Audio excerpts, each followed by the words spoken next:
Look around you. Stars ignite, planets slowly form, and eventually, galaxies fade into darkness. We spend our lives surrounded by things that have a clear beginning and an inevitable end. It is natural to look at the night sky and assume the universe itself must have a start date. Our brains evolved to recognize the cause and effect patterns required for survival. They are poorly equipped to analyze the ultimate origins of reality. Relying on intuition to understand the cosmos is a trap. The rules governing local objects fail to describe the totality of existence. If the universe had a beginning, we face an infinite regress. Every first cause requires its own prior explanation, stretching back forever. An eternal universe presents a mathematical paradox. To reach the present moment, an infinite chain of past events would have to be completed. The third option suggests the universe emerged from absolute nothingness.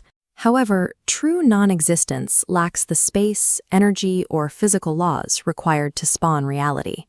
Because every intuitive path ends in a logical paradox, modern physics must reevaluate our basic assumptions about the nature of space and time.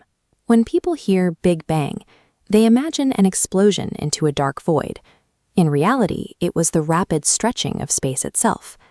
Rewinding the cosmic clock means the entire observable universe was once compressed into an unimaginably hot, dense state.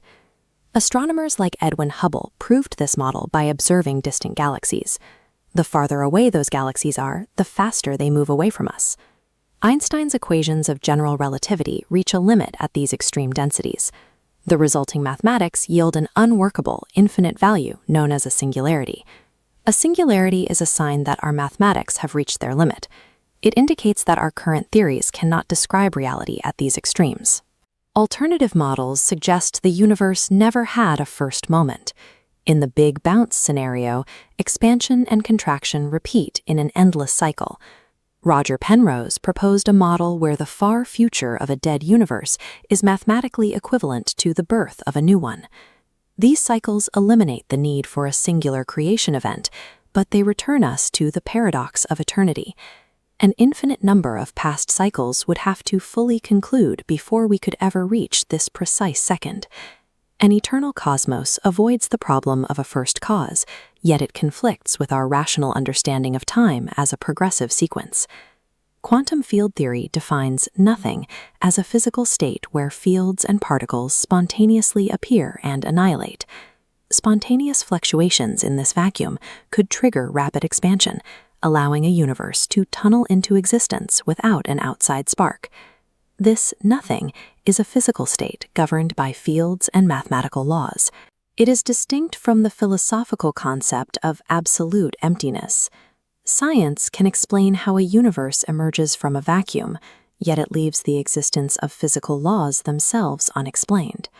Our previous assumptions rely on the idea that time is an independent clock ticking steadily in the background. General relativity shows that space and time are interwoven. If the universe shrinks to a point, time itself shrinks along with it. Stephen Hawking suggested that near the cosmic origin, time behaves like a spatial dimension, losing its linear properties.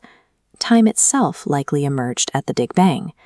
Asking what happened before is a category error, similar to asking what is north of the North Pole. Causal relationships require a before and an after. If time is an internal property of the universe, the search for a prior cause loses its meaning. The universe exists as a self-contained system, a structure that defines its own timeline through its internal physical laws. The universe exists as a totality, where the question of a beginning is replaced by the nature of existence itself.